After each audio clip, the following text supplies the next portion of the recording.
Thank you. And I guess it is afternoon now. So good afternoon, everyone. My name is Denise Savageau, and I am the chair of the State Water Plan Outreach and Education Work Group. And we're pleased to be putting on at now in our third year of lecture series. And we're starting off this year. Our theme is basically going to be focusing on source water protection, protecting our public drinking water supplies. And we have two important events happening this year. One is the 50th anniversary of the Safe Drinking Water Act, and we're going to be celebrating that later on this year. And today we're going to be celebrating for Groundwater Week the 20th year of Connecticut's Aquifer Protection Program. And this is really, really exciting. I'm pleased to have a great speaker lineup for you that was coordinated by DEEP that oversees this program. And I'm going to start by introducing our new commissioner at DEP, a new deputy commissioner. And so welcome to Emma Semino. She's the Deputy Commissioner of Environmental Quality for the Department of Energy and Environmental Protection. And she's going to give us a few words. So Emma, take it away. Yeah, thank you so much. It's great to be here with all of you. As Denise said, I'm new. I started in late November, so I'm still very much getting up to speed on all things DEEP, which as you all know, is there's a wide variety of things that happen over here in the environmental quality branch. But very excited to be here speaking with all of you today, and to really celebrate the 20th anniversary of the Aquifer Protection Area Regulations. That I'll keep this short because I know we have a really exciting lineup after me, but I'm very excited to be here. And you know, the APA program is just such a good example of successful collaboration among multiple stakeholders, including state agencies, water utilities, and municipalities. As you all know, upwards of 2.3 million Connecticut residents, or 2/3 of our state population, rely on groundwater as their source of drinking water, often extracted through wells from underground water supplies known as aquifers. Reliance on aquifers for clean and safe drinking water has increased as opportunities for development of other new water sources diminish due to the rising cost of land and increased development. And as you know, past land uses have degraded, or in many cases, otherwise rendered unsuitable certain aquifers for drinking purposes. Restoring these degraded aquifers or treating such water can be really expensive and can take a very long time. And so it is always the cheapest and safest option to just protect our existing water resources. Which, you know, protection of existing water supply and future water supply aquifers requires coordinated action by state, local government, and water suppliers. This is why the Connecticut Aquifer Protection Area Program is so important. It protects our aquifers by first identifying and mapping present and future high-yielding water supply aquifers. It also creates a comprehensive set of state and local land use protective measures and establishes a coordinated system of oversight, technical assistance, and education. And the APA program is unique to Connecticut. No other state has taken on this coordinated step to protect our vital drinking water resources in this way. Even more reason to celebrate our shared success. And I think, you know, Connecticut is very proud. We at DEEP are proud. I hope everyone here is proud of this this program. And I think we are reaping the benefits now, right? I mean, I think we are uniquely situated nationally with our drinking water supply, which in many ways is thanks to this program.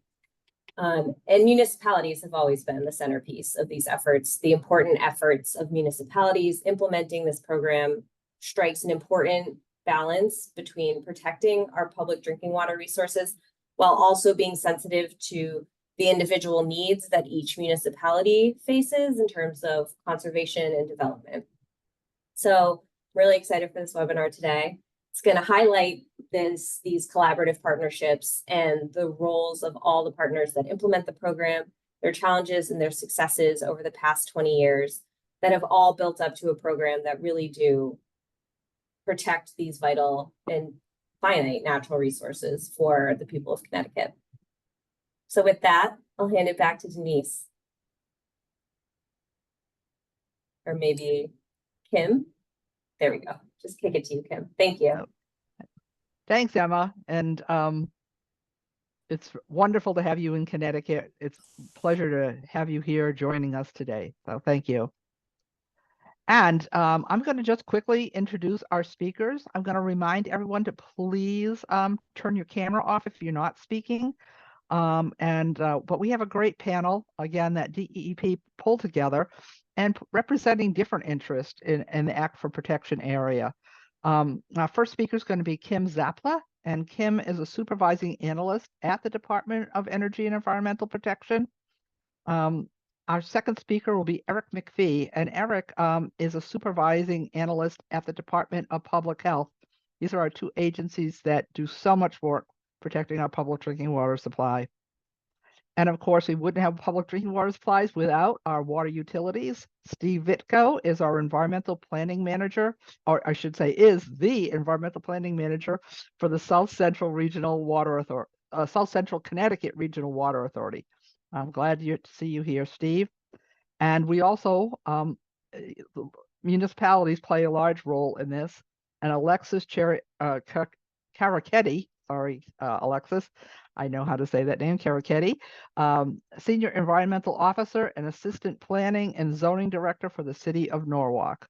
So thank you, Alexis, for being here as well. And I'm going to turn it over to Kim. Thank you, Denise, and thank you, Emma, for being here and opening up this very special webinar for us today. So today we are celebrating Connecticut's Aquifer Protection Area Program. Next slide, please.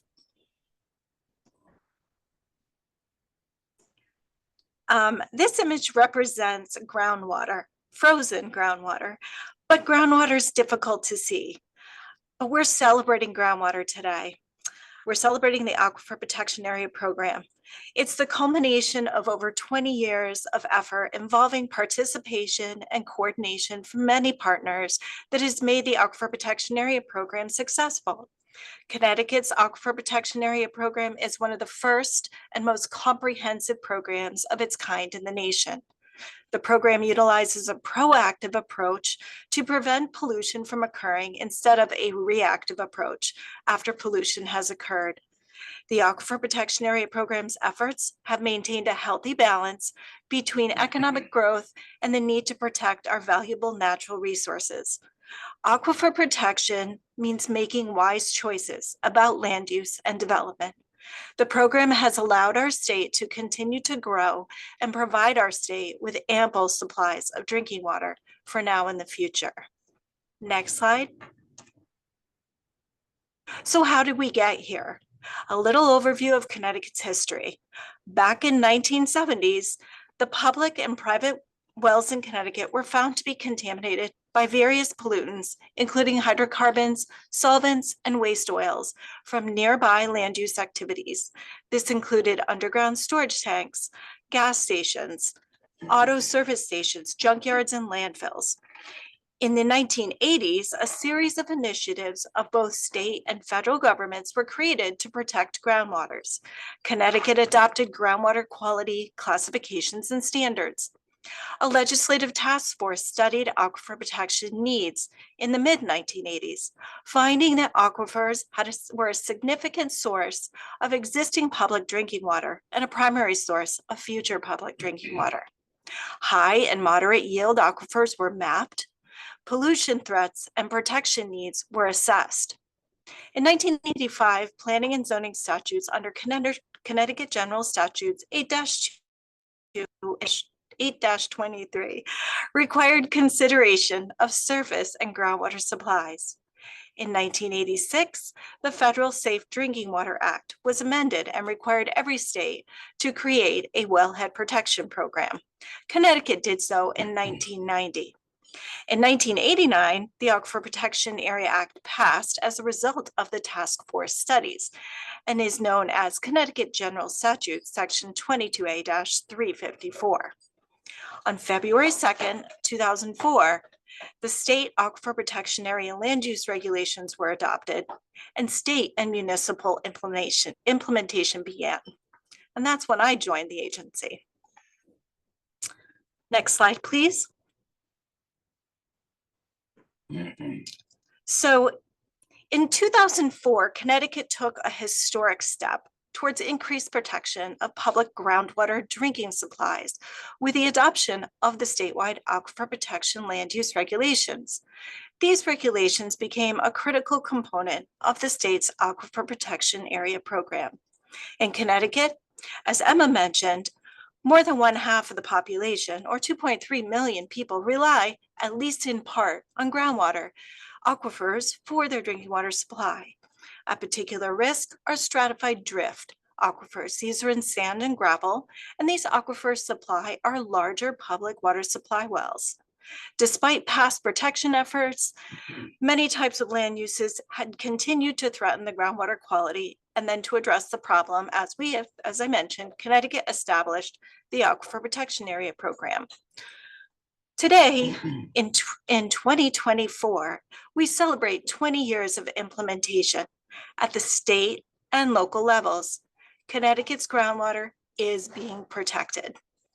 Next slide, please.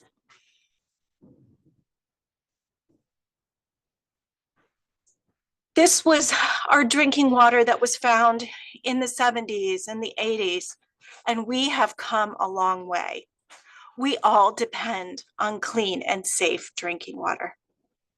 The benefits of protection include avoiding cost of contamination, reducing risks to human health, increased environmental benefits, increased economic benefits, public confidence, and quality of life benefits.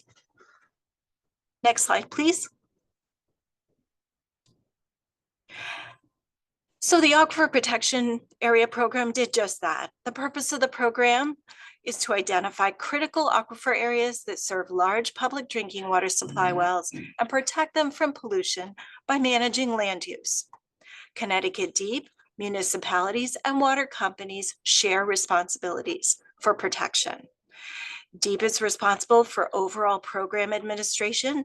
The water companies who own the wells are required to map aquifer protection areas according to DEEP's requirements and subject to DEEP's approval. Once mapped, the approved aquifer protection areas are adopted by the towns. The municipalities appoint an existing board or commission to serve as the local aquifer protection agency, adopt regulations to control high-risk land use activities that have the potential to contaminate groundwater in these areas. Generally, regulated high-risk land use activities are the ones which use, store, handle, or dispose of hazardous materials and waste. These include certain waste disposal and handling facilities, industrial operations, and commercial services like gas stations, auto repair facilities, and junkyards. These businesses are required to register their land use activity and follow best management practices designed to minimize contamination. New land use activities of these types are prohibited from locating in aquifer protection areas. Municipalities regulate most of these activities. However, DEEP regulates facilities that hold certain wastewater discharge permits, RCRA permits, and all state facilities. The key to protecting groundwater resources is preventing contamination from reaching the source. Next slide, please. This image shows a state map of aquifer protection areas. Today, aquifer protection areas are designated around all existing wells and stratified drift used by public water systems, serving over 1,000 people. The Aquifer Protection Area is a critical portion of the aquifer which provides water to the well, sometimes referred to as a wellhead protection area. In Connecticut, we have 127 active well fields. These are wells or groups of wells in the state that now have protection in these areas and around them. This affects about 3% of the state's land area, protecting water supplies for hundreds of thousands of state residents. Next slide, please. Here are some state statistics. There's 79 towns that have aquifer protection areas statewide, 45 towns with APAs, which are aquifer protection areas, have protected lands. What this means is that these protected lands have no aquifer protection area registrations for high-risk land use activities. They include undeveloped lands, forested lands, watershed lands, or vacant lands. No new high-risk land use activities are allowed to operate in these areas. They are forever protected under the Aquifer Protection Area Program. 34 towns have aquifer protection registrations, and according to our records, there are a total of 278 municipal registrations. The towns with the most registrations are Norwalk, Plainville, and Manchester. Next slide, please. For state registered facilities, we have 25 active state registered facilities. 12 facilities are operated by the state of Connecticut. DEEP, DOT, Department of Transportation, Department of Correction, Department of Education, Department of Mental Health and Addiction Services, and the Military Department all have facilities and APAs that are registered and regulated by DEEP. 13 facilities are privately owned. The most common registered activities are underground storage tanks, underground storage of petroleum or hazardous materials, fuel dispensing, repair and maintenance of vehicles, and metal manufacturing. Next slide, please. To learn more, check out these resources. DEEP has had success developing education and outreach materials, trainings, and our website. We provide technical guidance and assistance to municipal staff, local aquifer protection agencies, consultants, attorneys, regulated businesses, as well as state agencies and water companies. Next slide, please. We produced a Connecticut Aquifer Protection Area Program municipal manual, and this manual provides Connecticut's municipal aquifer protection agencies with a comprehensive technical guidance and reference materials needed to regulate aquifer protection areas. The manual is available online on our website. Next slide, please. We also developed a Connecticut's Aquifer Protection Area Program technical training program. It's hosted on UConn's website.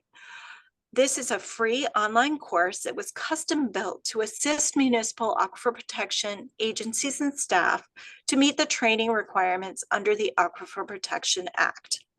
The course assists municipal aquifer protection agencies with meeting the training requirements, and this course is open to everyone. Next slide, please.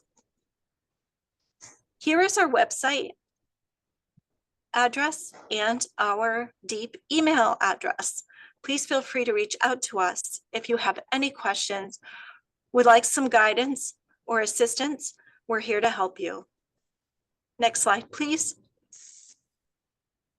And this is my contact information. Again, feel free to reach out to me, and I'll be happy to help you with any aquifer protection information that you need. Next slide, please. I'd like to leave you with one final thought. The Aquifer Protection Area Program has required a major commitment from state and local government, businesses, and water companies. The reward, clean drinking water for now and the future, is well worth the effort. Thank you. Thank you, Kim. Our next speaker is Eric McPhee. Eric, if you could unmute and get on video, put your video on. Thank you. Thanks, Denise. So I'm Eric McPhee. I am with the Department of Public Health. The Department of Public Health Drinking Water Section is the primacy agency for the regulation of public water systems under the Safe Drinking Water Act. And obviously the Aquifer Protection Area Program is a critical partner in that. Congratulations to Kim and her many, many years of hard work in maintaining this program into DEEP for what is a very critical program in protecting drinking water supplies. Allie, next slide, please. So I'm going to start at a global view and work my way in. For those that are not aware, I know you saw the picture of the APAs from Kim, but this is Connecticut, and the light blue is our surface water watersheds, and the pink is the Aquifer Protection Area. So that gives you a sense of what the state looks like in terms of its recharge areas for our water supplies. It's about 17% of the land area in Connecticut when taken in aggregate. Allie, next slide. When you put on top of it all of our public water supply wells, you can see that all of us, all of the people on this webinar and the regulators and the water systems and the towns have quite a challenge, because a good chunk of our state contributes to protecting drinking water supplies. A small subset of these wells are the larger producing Aquifer Protection Area wells, but there's about 4,000 public supply wells in Connecticut. Next slide, please. So these are a sort of a zoomed in view of some of our APAs. As you can see, a lot of times these areas are where there's stratified drift and where there's water. So they're along the riverbanks, and one of the challenges is obviously historically these are the same areas that were used for industry because they needed access to water and they needed areas to dump things that they didn't want to have anymore. And that presents a challenge too, where within these areas are the wells that are drawing the water, and a lot of times there are challenges that are near to some of these wells. The one thing that Kim didn't note that I think is important is that these APAs, not every parcel within these APAs are regulated facilities. There's residential areas, which we'll look at in a slide, and other areas like that. But just the level A mapping itself that the utilities and that DEEP did is so critically important to protecting supplies, because there are things that can happen outside of just the APA regulated activities in the APA program that are a risk to the wells. If there is a large spill that occurs, or a cluster of failing septics, things like this, these can contribute to degradation of water quality. They may not be captured in the APA program, but having done these level A mapped areas is a tremendous benefit to protecting the sources and protecting our drinking water supplies. Next slide. So I saw Pat Carney from Manchester on this call. Pat, the only reason why I'm using Manchester is because your zoning is on a public GIS, and I needed the zoning layer. So I'm not picking on you, but here's a map. I'm going to show a couple of maps of the challenges that we all face in trying to ensure the continued provision of safe water. So the little push pins sort of in the western half of this are the wells. And the red line that you see is the Aquifer Protection Area, the recharge area for those wells. In this instance, if you maybe aren't familiar with the colors, sort of the lighter browns and greens are primarily residential, right? So maybe that's a challenge from septics or runoff or stormwater, but you kind of see and know what you're getting in this particular APA. However, next slide. They're not all like that. Here's another APA where these push pins are these large producing wells now in the eastern or southeastern corner of this APA. And there's quite a bit of industrial zoning in and around these sources, right? So that's where we start talking about the regulated facilities and the challenges and the critical role that you'll hear from a municipality in the coming presentation, the critical role that the municipalities play in looking at these properties and ensuring that there's not a significant impact or threat to the drinking water sources.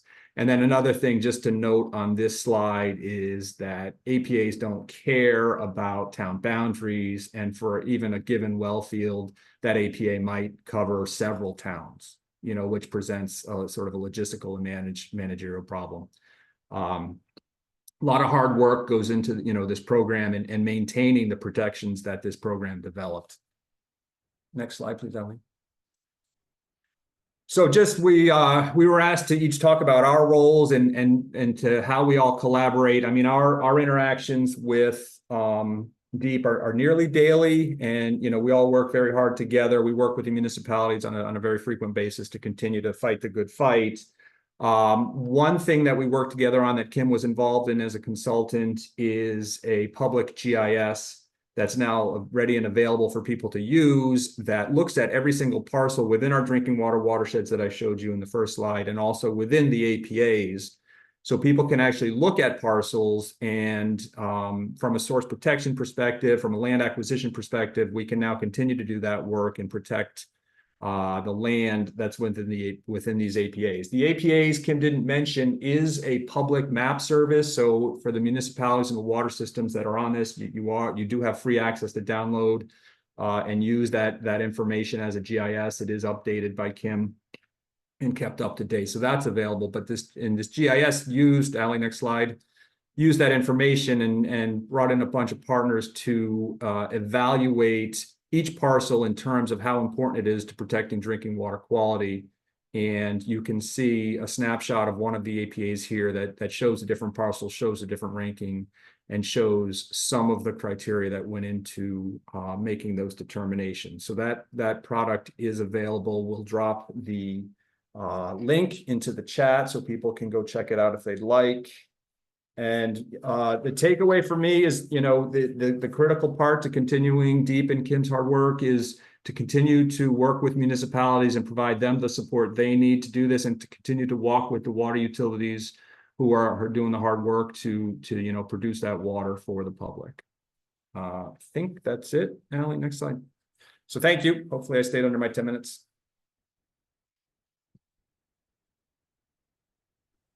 Thanks, Eric. And next up is Steve. And Thanks. Steve, again, is from the water utility. So Steve, take it away. Thanks, Denise. Appreciate it. Again, my name is Steve Vickpo. I'm the Environmental Planning Manager from the South Central Connecticut Regional Water Authority. I'm here today to give you the utility perspective of the Aquifer Protection Area Program. So Ali, if you can proceed to the next slide. You probably all know who DEEP and DPH are, so I figured I'd give a little sum up of who the RWA is. The RWA serves on average about 43 million gallons of water per day to around 430,000 customers in 15 municipalities. We own and operate 10 active reservoirs, which are connected to 4 surface water treatment plants, and that accounts for about 84% of our distribution. We also have 7 well fields, which account for about 16% of our distribution, and those numbers are from last year. So although groundwater supplies account for less distribution quantities than surface water, we treat our groundwater sources in our aquifer protection areas exactly the same as we would with any sort of surface water or watersheds associated. If you can proceed to the next slide. So I wanted to give this map, and I didn't get too fancy with my presentation, so this is actually where it ends. So you guys are going to be seeing this map for the next 10 minutes. But I wanted to show you where our watersheds were versus our aquifer protection areas. So this is a map of our source protection areas, and the blue outline describes all of the watersheds that we have as a water company. The green is the property that we own, and more specifically for today, we're going to focus on the aquifers, which are the gray hatched areas. So the most northern aquifer that I'm going to be talking about most today is the North Cheshire Aquifer, and actually that's the last slide that Eric had in his presentation. And I'm actually using my mouse as if you guys could see it, but then we have a series of aquifers in southern Cheshire and Hampden, and then we span over to Derby and Shelton and Seymour and Shelton. And all the associated aquifers, as Eric just mentioned, the majority of our aquifers are Cheshire, Hampden, Derby, and Seymour, but they actually span from Shelton, Meriden, Southington, and which just touch a very small portion of those towns. But all those towns are enrolled in the Aquifer Protection Area Program, so we're set there, which is really nice.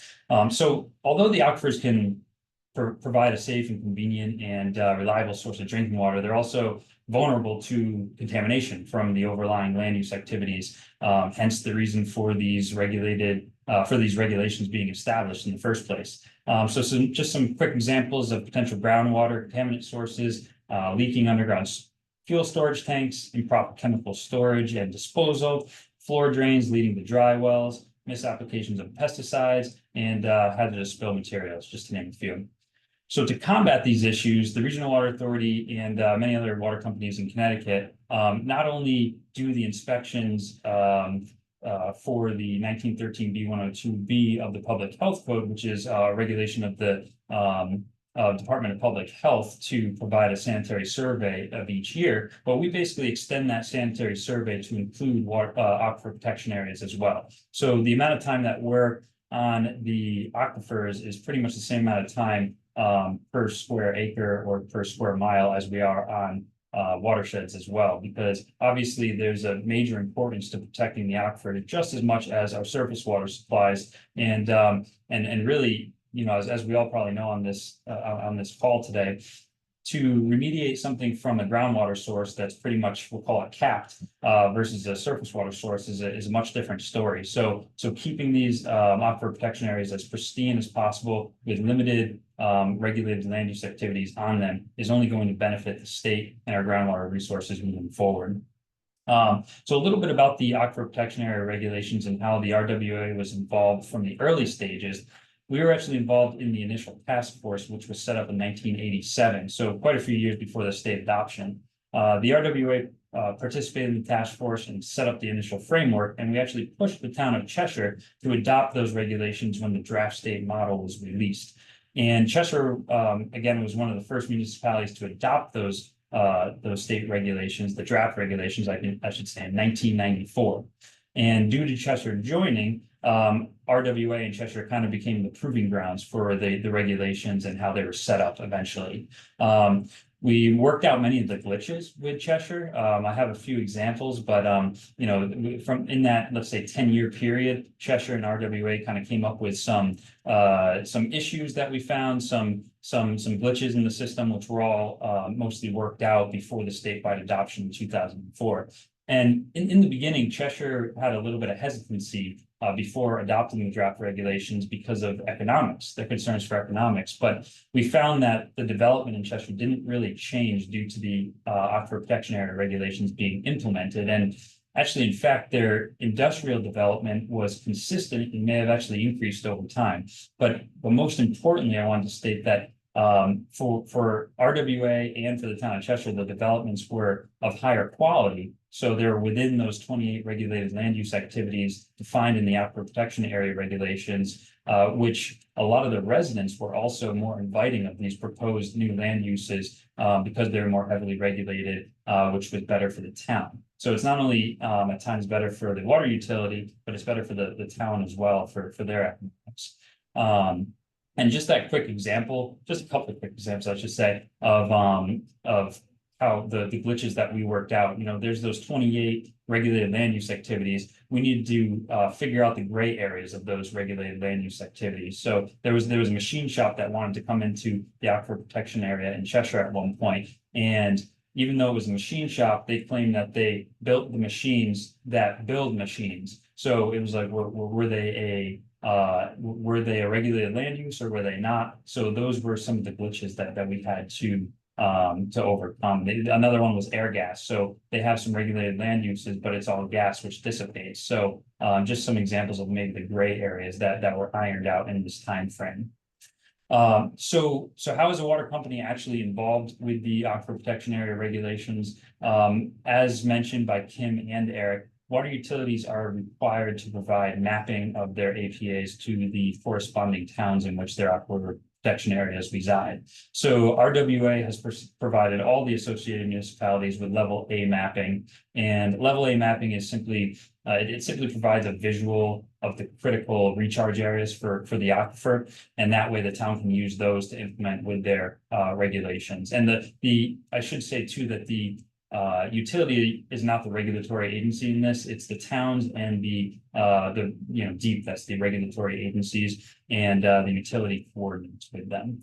The water utilities also may provide varying levels of assistance, such as inspections of the land use activities, whether they're defined in the Aquifer Protection Area Program or just normal inspections. And they also can provide site plan reviews of the regulated land uses or new land uses coming into aquifer protection areas. And additionally, the RWA works directly with the municipal staff members who are associated and direct their town aquifer protection area programs. And in my opinion, this is a really important part of the whole the grand scheme of this regulation. Having a strong relationship with your associated municipalities is essential for process efficiency and keeping everyone advised on local happenings and also cross education. Because from a water utility standpoint, I don't know everything that's going on in any, some of our towns connected to aquifer protection areas, but on the same time, the municipal staff may not know everything that a utility knows, and we could,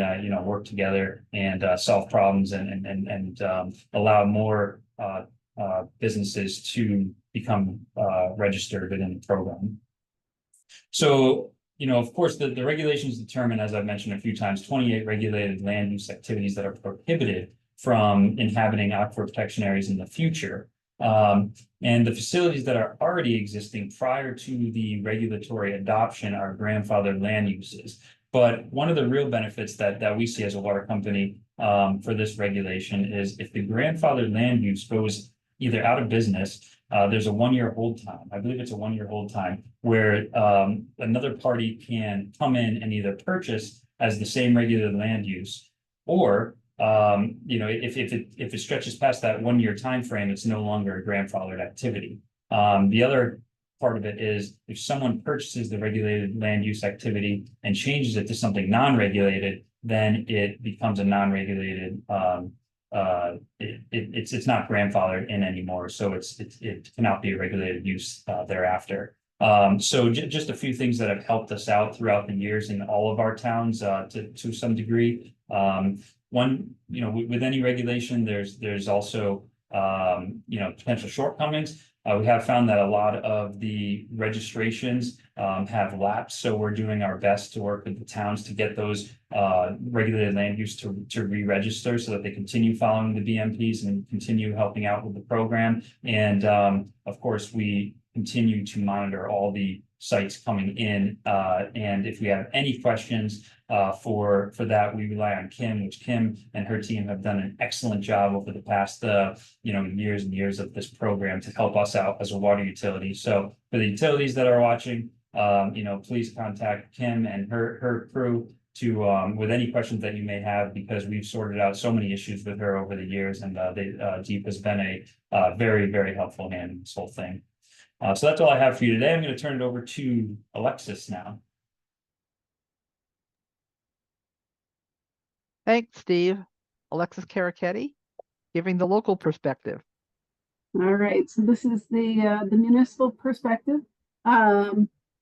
Here's Norwalk. Unfortunately, I don't have a zoning map, but just to give you some locational information, Long Island Sound is down here. We have the Norwalk River that kind of comes up and bisects, of course, the Aquifer Protection Area. The Merritt Parkway, Route 15 is here, and the I-95 corridor is here, and wedged in between is our Aquifer Protection Area. If I had the zoning map, you would have seen a lot of purple and pinks and reds, unfortunately. So those are commercial light industrial zones with a smattering of residential zones as well. We even have a Superfund site within our Aquifer Protection Area. We do have an additional Aquifer Protection Area up here in the northwest corner of Norwalk. It is entirely residential, and so those 28 higher risk activities will be prohibited from that area in perpetuity. That's kind of an overview. Next slide. Oops, there. Let's see if I can erase all my scribbles. Sorry. And Ali, you can kind of click through these until you get to the end. And that's, sorry about that. I think there's 4 bullets, and then you can stop at the next one, I think. There's one more, and then it's it. So this is just kind of a timeline of the Aquifer Protection Program in Norwalk. I can't believe in some ways it's already been 20 years, but I did go through my emails and found my first email from the wonderful Kim Zapla back in 2004. 2004 was also the year that the city of Norwalk established the zoning commission as their aquifer protection agency, and just kind of brings you through the municipal steps of finding all of our potentially regulated facilities, going through the process of developing our municipal regulations. In 2009, we adopted our regulations with an effective date of August 1st, and that prompted the requirement for all facilities that were doing regulated activities to apply for registration. So anyone that was, as Steve mentioned, the grandfathered facilities that were doing regulated activities at the time of adoption had to register with the town. Things didn't really, I'd say that programmatically, there was a lot of work between 2004 and 2009, but it wasn't until 2010 when we began doing annual inspections, which we require as part of our Aquifer Protection Regulations. Once we started to do those actively, that's when I think the real kind of process of administering the Aquifer Protection Regulation kicked in for us, because it brought us out into the field, talking to these registered facilities operators, and also talking to the other businesses that are in the Aquifer Protection Area but are not doing regulated activities, and really started our educational campaign. Of course, once you go out into the field, we also issued in 2010 our first enforcement letter. So moving forward to 2024, we have done more than 400 annual compliance inspections. We started off with, technically we started off with 35 registered facilities. It quickly went down to 34. In 2024, we're now down to 31 facilities, and that is due to the facilities that are doing, generally they've either moved off site, or we have a lot of tenants that lease from property owner, and some property owners have decided that having a registered facility is not worth the risk, and so we've successfully lost some of these higher risk facilities due to the property owners kind of making informed changes to what kind of business their property houses. 2024 will start our 4th year of 5-year facility registrations. So that means we've done more than 96 applications for registration or transfer. We've issued, it's now up to, just issued 2 violations this week, so we're up to 42 violation letters issued, and 3 aquifer permits. So next slide, and you can click once more.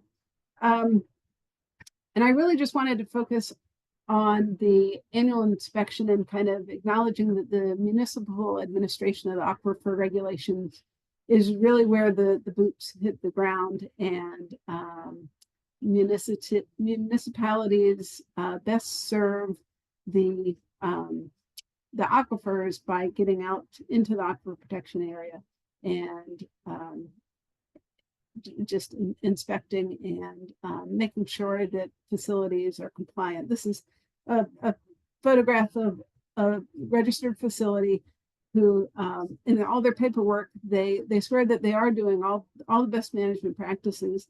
And I want to say that the best management practices that Deep developed, they're very straightforward and they're pretty easy to implement. But time and again, our facility operators have shown that they don't necessarily know what that means. So this is just a picture of two barrels. They both have their hazardous material labels on them, but they're sitting outside, exposed to stormwater or rainwater, exposed to public entry, and kind of lacking some basic BMPs. Next slide. So this is kind of on the right, an image of what we think BMP compliance is going to look like. Realistically, the image on the left is what municipalities find out in the field. It's messy, but I think a key takeaway of municipal regulation is keeping operators informed about what BMP compliance really means and why it's important. and make them active partners in protecting our groundwater drinking water supplies. And final slide. Just a reminder that municipalities are on the front line of stopping potentially very costly mistakes from happening. This is just a shot of kind of the tags on these bins that were improperly stored outside, not inside the facility as required by their Aquifer Protection registration. A significant amount of material that had a very high, the potential for a very high impact to our drinking water supply, and having that additional aquifer protection enforcement eye can really nip what could be something terrible, nip it in the bud, and take appropriate enforcement action to protect these drinking water supply sources. So as Kim mentioned with her slide of the nice the ice coming off the rock, groundwater is not photogenic. It's not always present.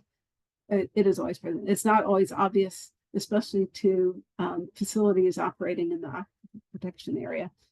So it's the municipality's job to kind of tie in what facilities are doing on their site back to that groundwater that their families are drinking, and that they really need to understand that they need to be partners in the protection of the state's drinking water supply. So that's it from me. Thank you. Thanks, Alexis. If I could ask all the speakers to come back on camera and unmute themselves, we'll get into Q&A. And I see we do have one question that I'm going to start with in the Q&A. But if people would like to put questions in the chat and or raise your hand, we will do both. And I actually have some prepared questions too, if we need to go to those. So, but let me start with the one that I see in the chat. And it says, I consider all pesticides on residential lawns and golf courses to be a misuse of pesticides. Is there any plan to ban pesticides, herbicides, and fertilizers for non-agricultural purposes? Does anyone want to take that? I can do my best there, Denise. Thanks, Graham. Hi, folks. Yeah, you're welcome. My name is Graham Stevens. I'm the Chief of Water Protection and Land Reuse at Connecticut Deep. And, you know, it's a great question. I think there's a lot of materials that we use in our day-to-day lives that do have a negative impact on our environment, our shared environment, particularly when you talk about water resources, which are not property bound. You know, I think that that's a conversation that we need to have. We need to talk with lots of folks, whether they be, you mentioned agriculture not being included. We also, I think, would want to talk to, those that manage turf fields for various recreational or other purposes, and push for, alternative practices, integrated pest management that may not be as intensive in these chemicals, which can impact our water quality. Having that, we currently do not have that authority to make that ban, but we definitely understand, your concerns and support the intent of trying to protect these water resources. Thanks, Graham. And I'm just going to add in, since I'm the moderator here, and put a plug in for soil health. One of the things we know when we're talking about whether regenerative agriculture and on residential lawns or ball fields is that if we improve soil health, then we don't need to use as many fertilizers because we've got better root systems, and we don't need to use pesticides if we have soil health. the plants grow in a soil healthy medium. So that's one of the things we're looking at. And I think, although as Graham said, we don't have anything that regulates that right now, I think that the education and outreach on the alternative to pesticide and fertilizer use is improving soil. So I'm just going to put that out there. I don't see any questions in the chat. I don't see any hands raised right now. So I'm going to start with a question for Kim. Kim, you have been involved in this program from the beginning. How you kind of went over this in your program, but how have you seen the program and the regulated community evolve over the past 20 years? Just generally, what do you think happened here, and what are you proudest of? Thanks, Denise. I think that over the past 20 years, I have seen an interest in groundwater protection. We've certainly done a lot of outreach and education and explaining to regulated communities and facilities that what occurs on the ground affects what's underground, and that's our drinking water and source water. And in knowing that, we had to start at home. We had to do housekeeping at deep. So for example, it took many years, but Osborne Dale State Park had a very old underground storage tank that was used for fueling fleet vehicles.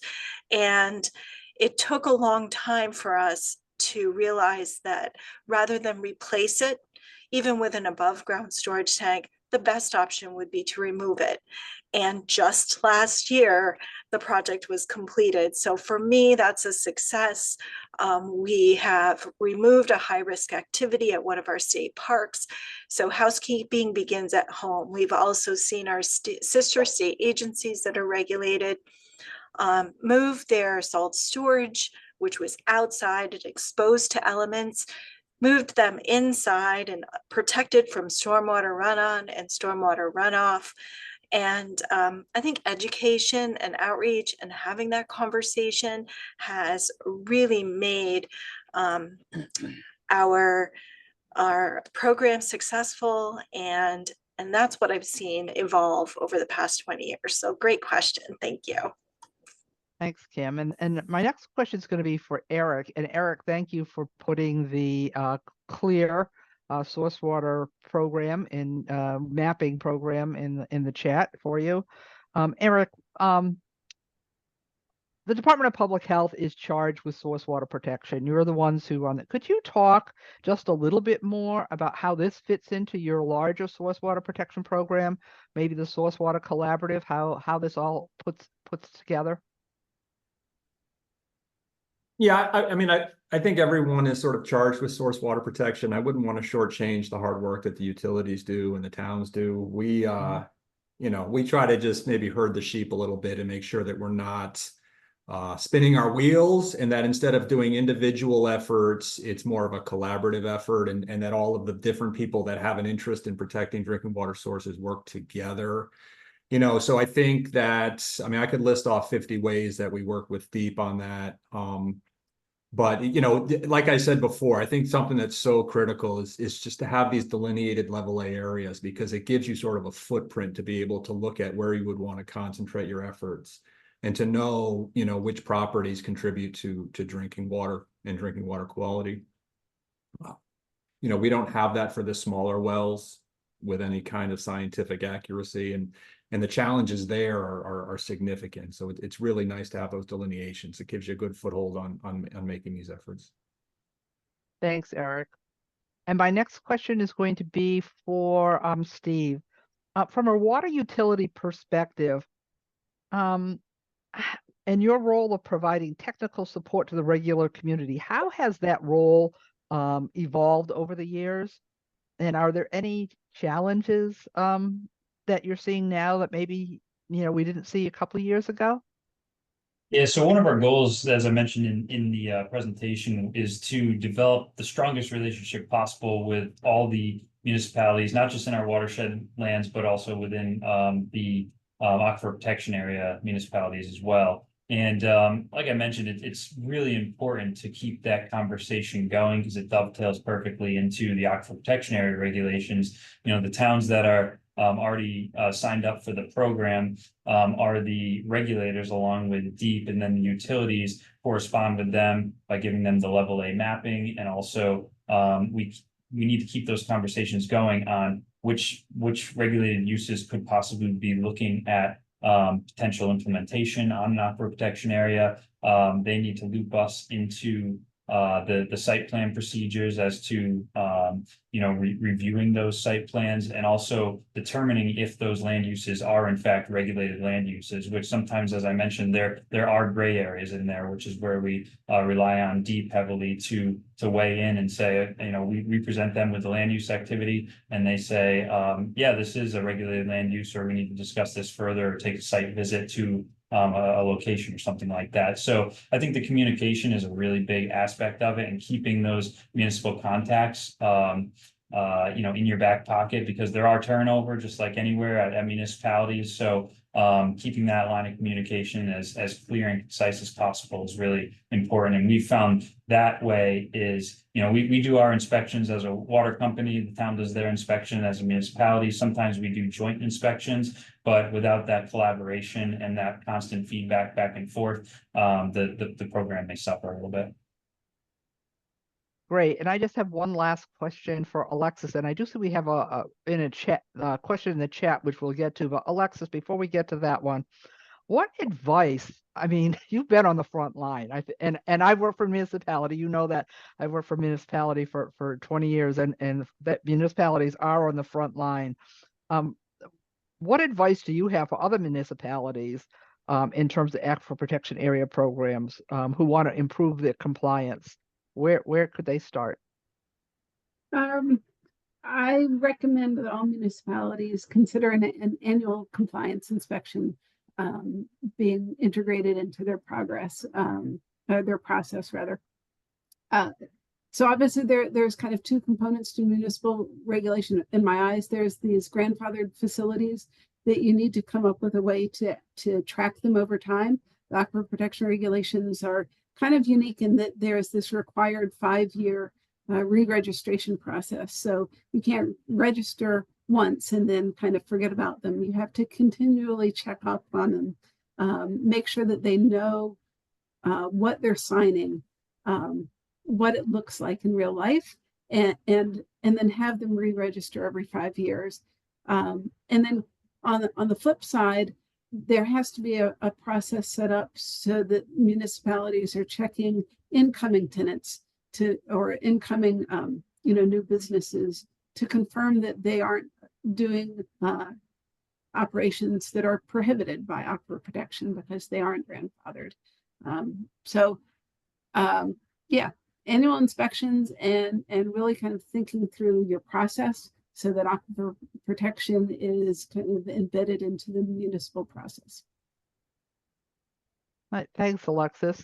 And I see that Allie's going to be answering the question that's in the chat on discharge of uranium filtration wastewater into on-site dry wells, unless anyone wants to quickly tackle that, but is that best handled in an email? Yep. DEP, we're going to handle that in an email. So thank you. Thank you to all of our speakers. This has been a great program on aquifer protection, and we're happy to be celebrating this with everyone. Everyone here, I think, has been with the program from the start. So the panelists is like committed to source water protection, committed to aquifer protection. We thank you for your time. Again, thanks to Emma for joining us. We're glad to have you here, and to Graham stepping up. Graham serves with us on the Water Planning Council and helps make sure that we're on the right track with our outreach and education program. So thank you all, and we'll close the program there. Thank you, everyone. Have a good day now.